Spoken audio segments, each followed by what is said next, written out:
Con 39 minutos, buenos días, muy pero muy buenos días. Un martes que parece un lunes en realidad, porque muchos están volviendo al trabajo, día de ausencias, pero día de regresos también en La Nata Sin Filtro. Antes te quiero contar que estamos en www.mitrehd.com.ar. Está bien, no tenemos la elegancia del conductor del programa, ninguno viene tan elegante, no hay ninguna corbata tan bien vestido y demás, no hay ninguna corbata, no hay tiradores, no tenemos esa presencia tan elegante. Pero bueno, glamorosa, y premiada además, encima, como el mejor vestido, pero ¿sí? Si vos te metés ahora podés observar la camisa a rayas. Hablaba de presencias, ¿no? De regresos. Hoy tenemos un Nicolás Wiñaski que ayer estaba en cama, casi se nos va. Sí. ¿O no? Hoy No también. Hoy no estoy 100%, pero estoy acá. No era para tanto, pero bueno, estaba descompuesto. Hoy lo recuperamos a Nicolás Wiñaski. A él lo podés ver en www.mitrehd.com.ar.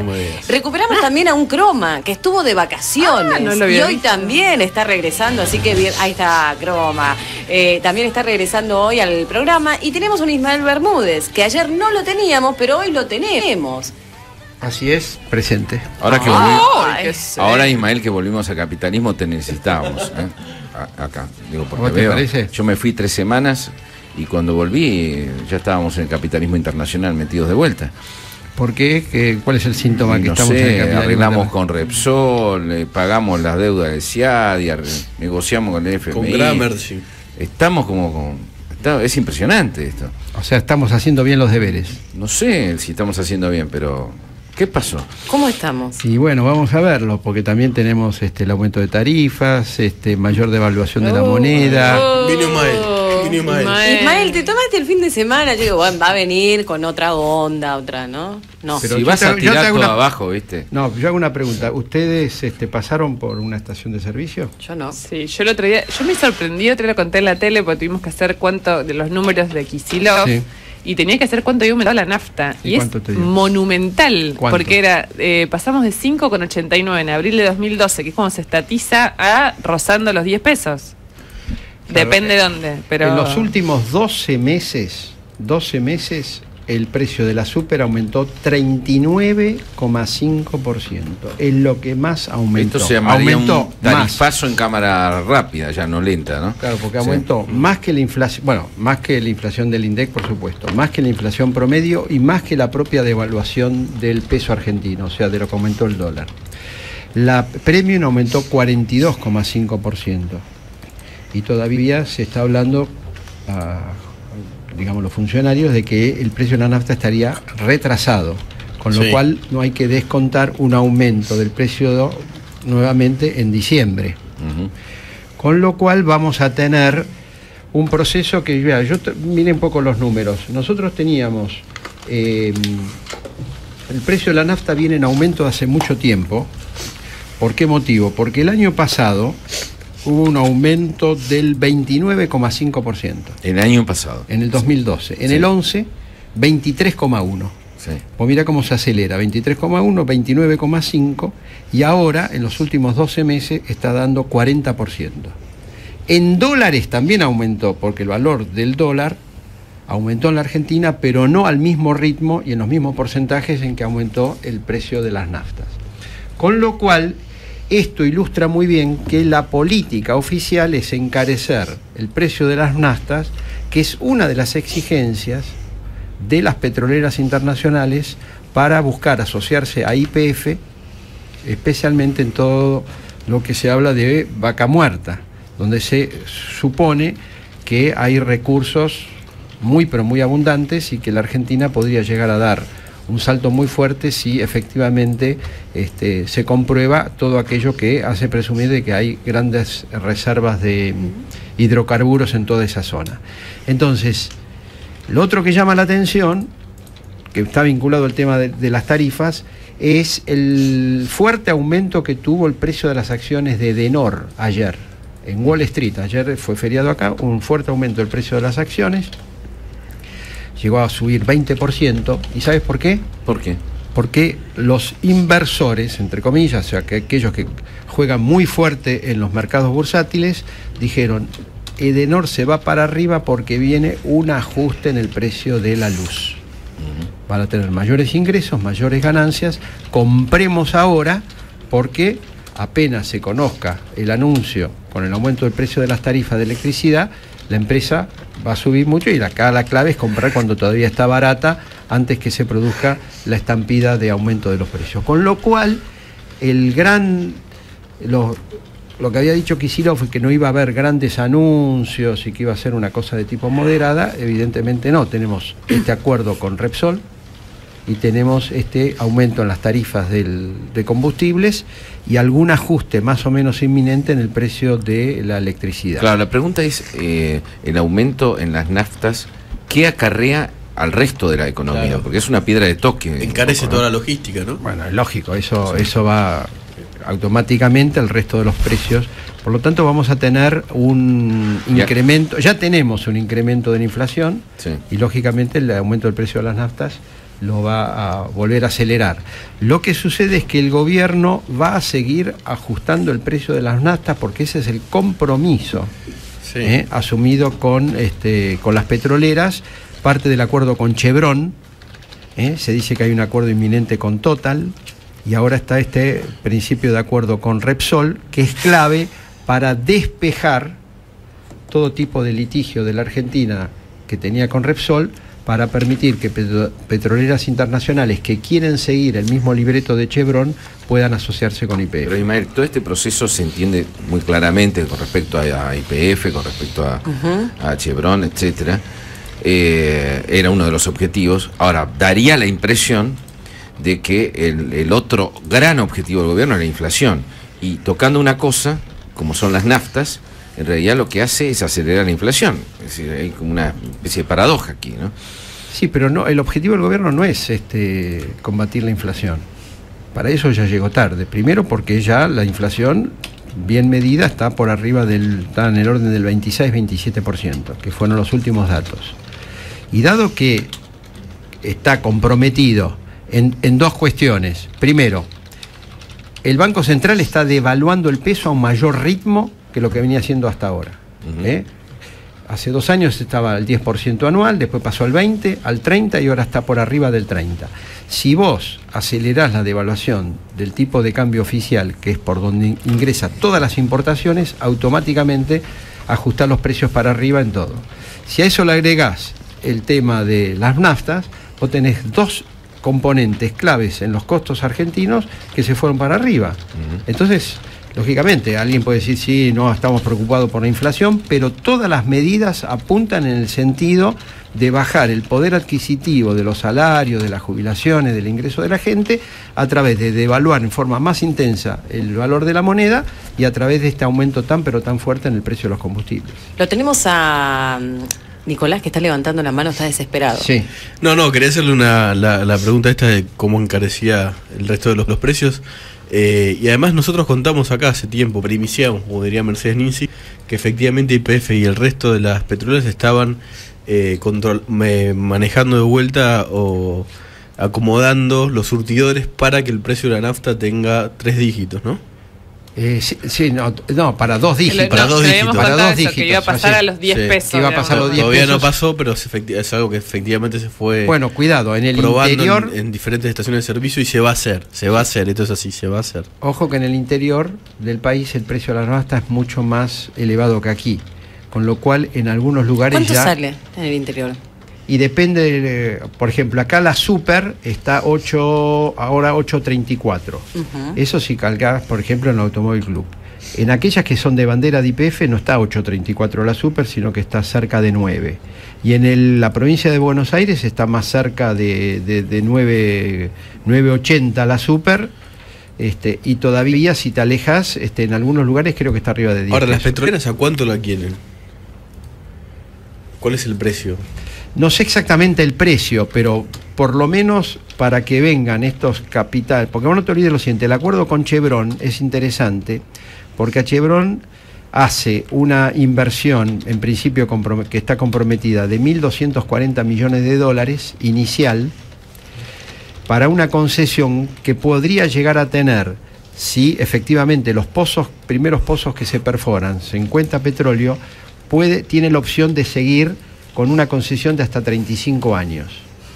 Y se le va a dar el 20% de la exportación que se saque de ese petróleo va a ser de libre disponibilidad.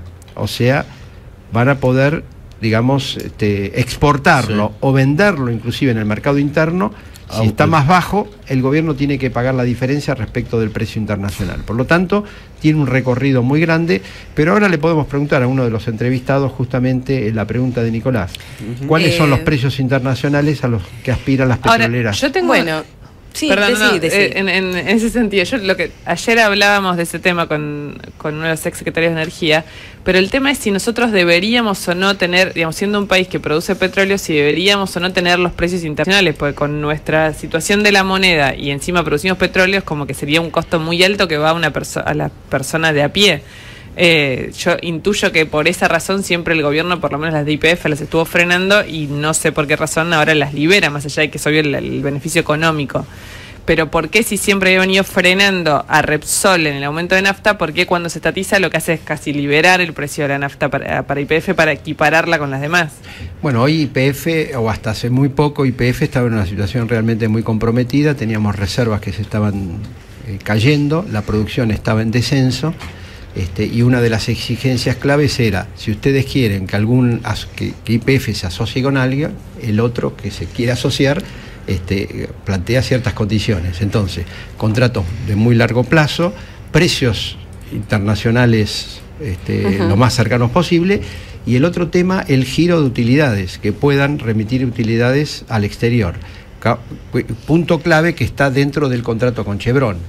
Y cualquier conflicto, dirimirlo en los tribunales internacionales, cuestión que también está dentro del contrato con Chevron. Bueno, el gobierno indemniza a Repsol, justamente estaban hablando de Repsol, por la expropiación del 51% de YPF.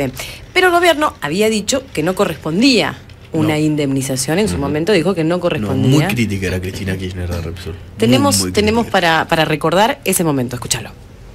El acuerdo importantísimo que firmamos con una de las principales petroleras del mundo, Chevron,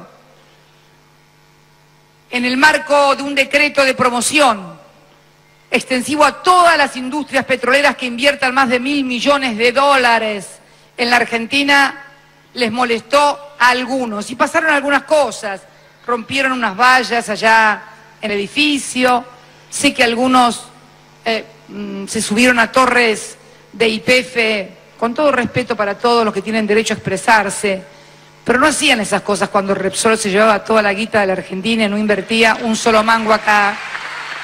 No hacían nada. Nicolás. ¿Cuánto vale la palabra presidencial? Repsol robaba, no hacía nada y ahora de golpe le vamos a pagar.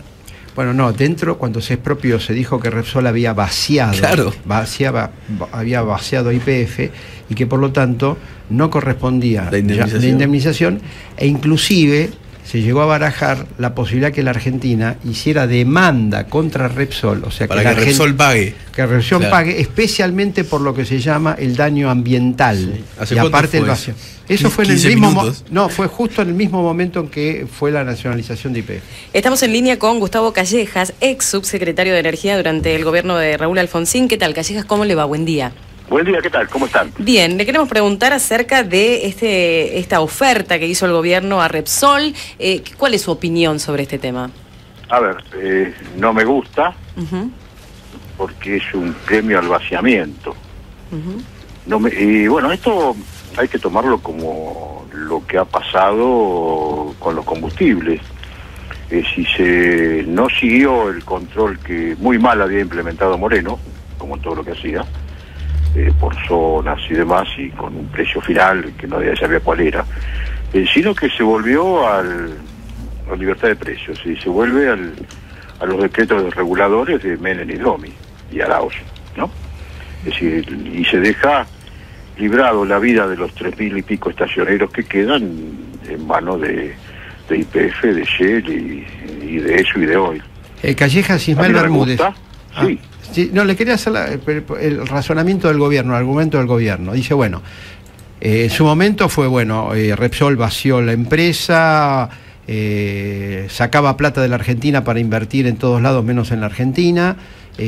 Todos argumentos, inclusive hasta el propio actual ministro Kicillof dijo no le vamos a pagar ni un peso, ni un dólar, e inclusive estaba la posibilidad de hacerle juicio a Repsol por daño ambiental.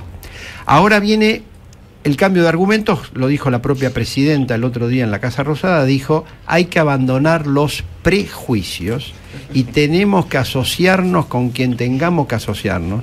Especialmente se lo dijo a la juventud de la Cámpora, que estaba ahí abajo aplaudiendo por la liberación nacional y los soldados de Perón y todo ese tipo de consignas, con lo cual yo lo entendí como un mensaje de la presidenta a ellos, como diciendo, sin prejuicios, o sea, todo eso lo vamos a hacer y nos vamos a asociar con quien tengamos que asociarnos.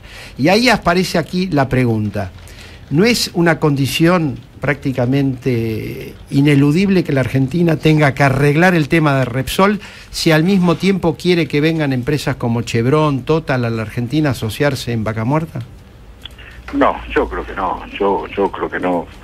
Ellos, bueno, estamos con un gobierno que es heredero de la cantada de la marcha cuando vendieron YPF y después cantaron cuando la expropiaron, ¿no? Sí. La marcha da para todo. Sí. Pero el informe que ellos mismos hicieron, el informe Mosconi, da para que se hubieran iniciado juicios penales contra Rufago.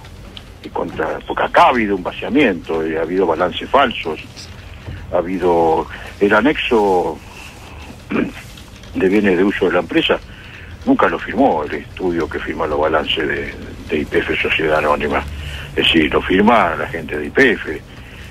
Fíjense que la SEC no le ha dicho que no con los datos de Vaca Muerta. Resulta que ahora venimos a descubrir hace 2 meses, antes de que la presidenta se enfermara, que los que habían autorizado exportaciones eran unos vendepatrias, pero bueno, ella tiene en el gabinete una señora que entregó uno de los bienes más grandes que durante la gestión de Repsol, que se entregó con una prórroga del gobierno de la Rúa y que la firmó la señora Débora Giorgi como secretaria de Energía, y vaciaron el yacimiento. Hoy no hay más gas prácticamente en Loma de la Lata porque se lo vendieron a Chile. Ahora, pero Callejas, no, sí. Estamos con y el caso de Eskenazi. Entonces estas cosas yo me voy a tener que olvidar, que es la denuncia que hoy está en los diarios, la posesión dice cuál fue la operación de Eskenazi que hizo Kirchner, ¿no? Porque el Repsol, y más lo que tenemos que ver, que pagó 15.500 millones por el 99,9 del capital de YPF, cuando estaba Roque Fernández de ministro.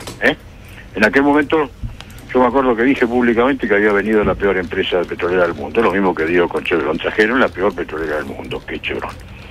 Por otro lado, en 5 años, la tasa interna de retorno se llevaron de 5 años llevarse los 15.500 millones, una maravilla. Solamente acá en el mundo existe una cosa como esa.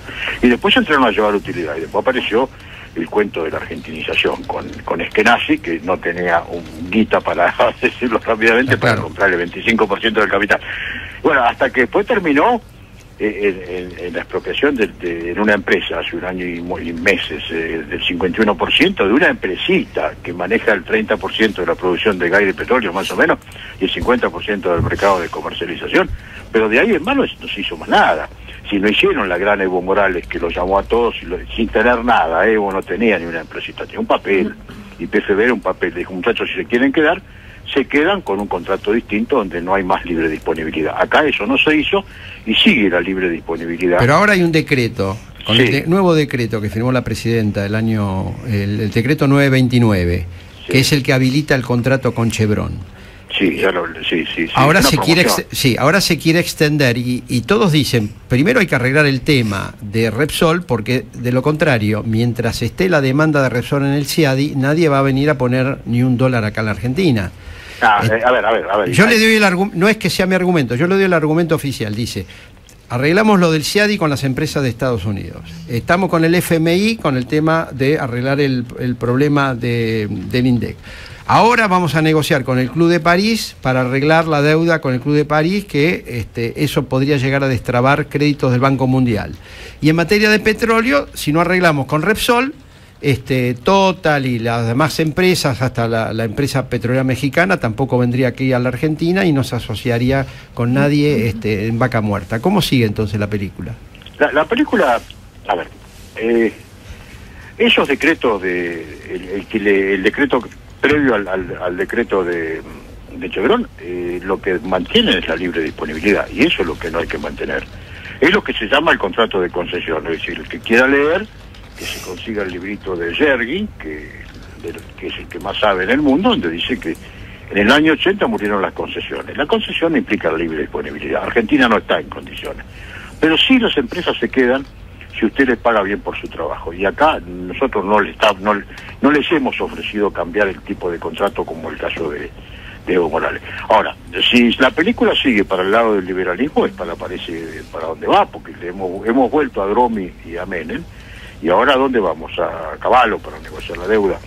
A mí no me gusta, es decir, premiar a una empresa que ha otorgado balances falsos. Los balances de YPF de estos últimos tiempos son falsos, absolutamente falsos, y han sido observados incluso por la SEC en el caso de las reservas.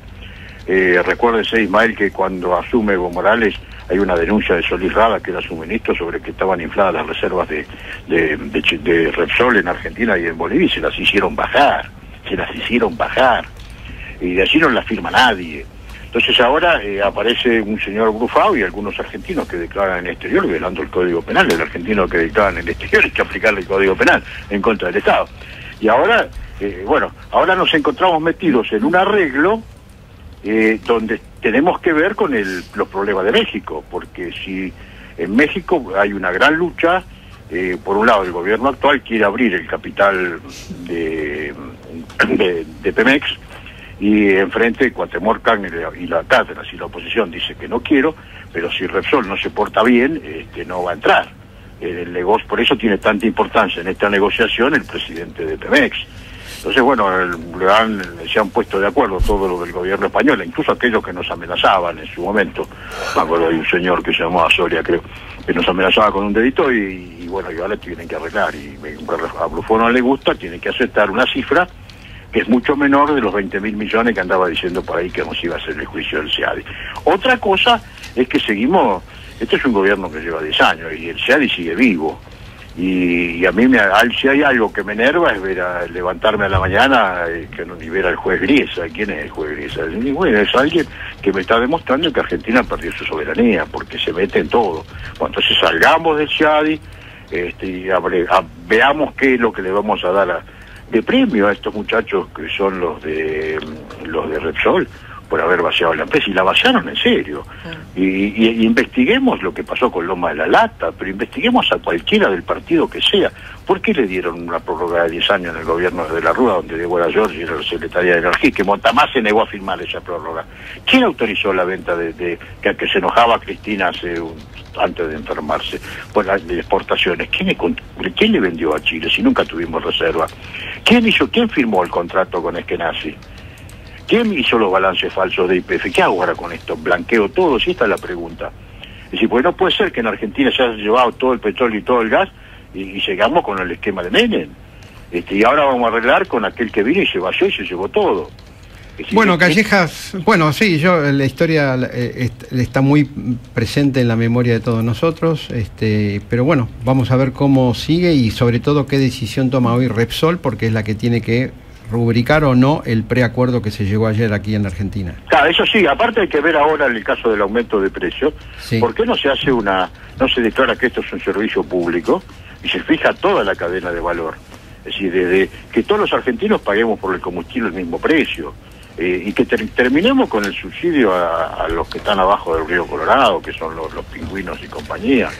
Entonces, defendamos los 3.000 estacioneros que quedan, que son pymes argentinos. Ya, en los últimos 4 años este gobierno ha cerrado 4.000 estaciones de servicio y ha dejado 1.000 trabajadores de estaciones de servicio. Ahí va del precio de los combustibles, que hay un 28 de ITC, más o menos, 30, habrá un 13%, 12% del IVA y algún otro impuestito más. Y ahora, para colmo, tenemos un montón de impuestos que empiezan a aparecer en las comunas con el nombre de tasas, para que todos quieren participar de la renta petrolera. No, a ver si será cuestión Es decir, bueno, la renta petrolera es de todos los argentinos que lo descubrieron y pusieron con impuestos sobre las naftas desde el Cerrado, desde Justo hasta Ilia, pusieron la plata y no es solamente de los que tengan los pies arriba de los yacimientos. Bueno, la gente del informativo nos está esperando, le agradecemos, Callejas, y en cualquier momento lo volvemos a llamar porque este tema vino para quedarse y va a ser eje en la política del actual gobierno y sobre todo del nuevo equipo económico. Gracias. Gracias por llamarme. No, al contrario. Gracias a todos. 11 minutos, con 18 grados 2 décimas de temperatura, con cielo nublado, y la gente pregunta y pregunta y pregunta, ¿qué pasó? ¿Dónde está? Ayer se tomó el feriado. ¿Y ahora dónde está? ¿Dónde está la lata? ¿Dónde está? Un compromiso impostergable. Eso es lo que dijo, tenía un compromiso, justamente en este horario del programa, pero ¿sabes qué? Dijo que mañana viene tempranito. Así que, nada, a esperar. Vamos a ver si cumple. Romper las pelotas. ¿Cómo? Él iría a romper las pelotas. Quería romper las pelotas. Bueno, mañana dijo que va a estar bien temprano, así que a los que están preguntando, por eso no está, porque tenía un compromiso, pero está todo bien. En el mes de noviembre, Casino Victoria sigue festejando su 8º aniversario con sorteos increíbles en efectivo. Lo lindo que es Victoria y el casino. No me digas, Victoria está muy cerca de acá ahora que pueden ir por el puente Rosario Victoria. Así que vayan. ¿Tenés ganas infinitas de ganar? Para socios del Club de Jugadores, el 29 de noviembre, un espectáculo musical internacional. José Vélez en Casino Victoria. Entradas en venta en atención al cliente o llamando a este número que te voy a pasar. Es el 0800-777 Casino. 0800-777-227466. Así que, bueno, ya te lo recomendaba Luciana. Está muy lindo el lugar, así que no te lo pierdas. Bueno, volvemos al tema, retomamos el tema. En la justicia hay una causa que investiga la presunta complicidad del gobierno con el vaciamiento de YPF por parte de Repsol y Eskenazi. Se originó una denuncia, en una denuncia de Lilita Carrió. Luciana Geuna, ¿en qué está esta causa? Bueno, efectivamente esta denuncia empezó en el 2006 cuando entró Eskenazi a la petrolera que en ese momento estaba en manos de Repsol y fue generando a través de distintos pedidos de la propia Carrió y presentaciones ante la causa judicial distintos aspectos que se están investigando. Uno de esos aspectos es, de hecho, el tema del vaciamiento, que es algo que cuando Axel Kicillof fue a presentar la estatización en el Congreso, el otro día yo escuché, fueron 2 horas de discurso, de los cuales le dedicó un tiempo largo de ese discurso a hablar justamente de los números de Repsol, de cómo Repsol había vaciado a la empresa. Bueno, en este momento eso es parte de un expediente judicial que está en manos del juez Lijo. Todavía no hubo llamados indagatoria ni nada al respecto. Lo que tienen estas causas es que son muy amplias, el objeto a investigar es enorme y en general tiene muchos actos administrativos que no necesariamente significan un delito. O sea, puede estar reñido con el sentido común, pero no necesariamente un delito. De todas maneras, lo cierto es que tanto el gobierno, no solo Lilita, hablaron de que la empresa había cometido un vaciamiento. Eso sí configura un delito, eso se está investigando. Por ahora no hay grandes novedades, pero sí que esto es parte de una causa y que en algún momento alguna novedad dará. En esa causa, Alfredo Popritkin, me cuesta muchísimo pronunciarlo, Popritkin, que es presidente de la ONG Contadores Forenses, presentó un análisis de los balances contables que demuestra que la empresa española sacó de la Argentina más dinero del que ganaba. Estamos en línea, en comunicación con Alfredo Popritkin, de la ONG Contadores Forenses. ¿Qué tal? Buenos días. Buenos días, ¿qué tal? ¿Cómo están ustedes? Todo bien, le pido disculpas por lo que me cuesta pronunciar su apellido, Popritkin, ¿ahí lo dije bien? Ahí está perfecto. Vamos, va queriendo. ¿Usted afirma que no corresponde una indemnización? Bueno, le cuento, en Contadores Forenses hizo un informe que realizaron un economista que se llama León Alac y un contador público que se llama Cristian Petus. Yo actué como coordinador en esta causa. Y sí, efectivamente, de ese estudio que realizamos a partir de los estados contables, de los balances de YPF, llegamos a la conclusión, ya como un elemento de prueba y no como una especulación política, sino un elemento de prueba porque nosotros somos técnicos en cuestiones contables, a la conclusión de que hubo vaciamiento de la empresa durante el periodo 2007, o sea, desde la incorporación del grupo Eskenazi hasta la salida o la estatización de la empresa. Esa es la conclusión a la que llegamos. Hay una cantidad de información concreta, que proviene de los propios balances, por lo tanto es una especie de reconocimiento, de aceptación, porque allí no hay que discutir ni siquiera la fuente de información, son los balances publicados y firmados por el directorio y por los auditores de YPF. Popriti, ¿qué tal? Nicolás Buñaski soy. Para Hola, la gente Nicolás, que no entiende nada de estados contables como yo, ¿qué significa vaciamiento? ¿Podría explicarlo en una forma simple? La verdad que es muy simple.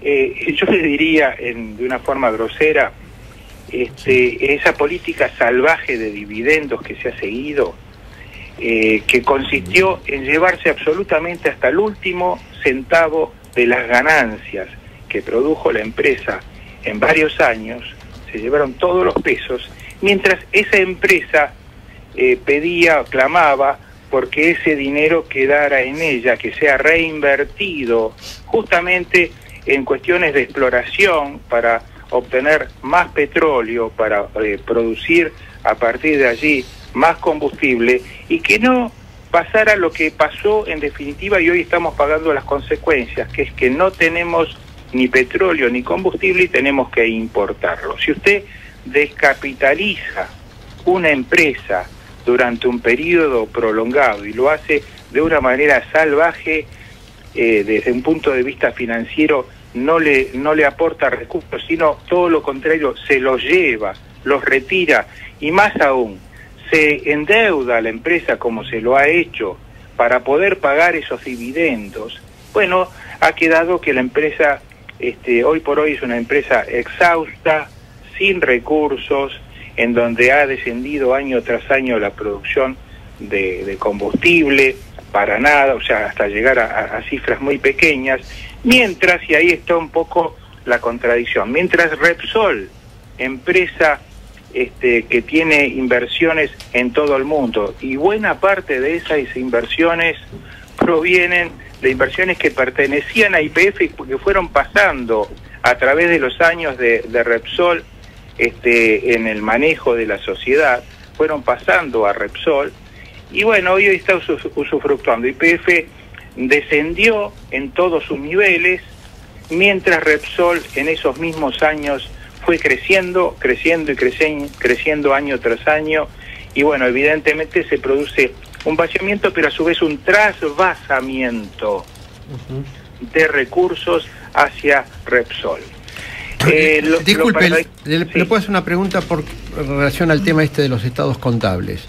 ¿Cómo no? La información oficial dice que Repsol, al momento de la expropiación del 51% de las acciones, según Repsol, dice que la compañía valía 18.300 millones de dólares y que el 51% son 9.300 millones. Ese fue el reclamo, digamos, original hecho por Repsol. ¿Eso de dónde surge? Porque usted dice que los estados contables están marcando otra cosa. Bueno, eso nosotros no nos detuvimos en ese análisis.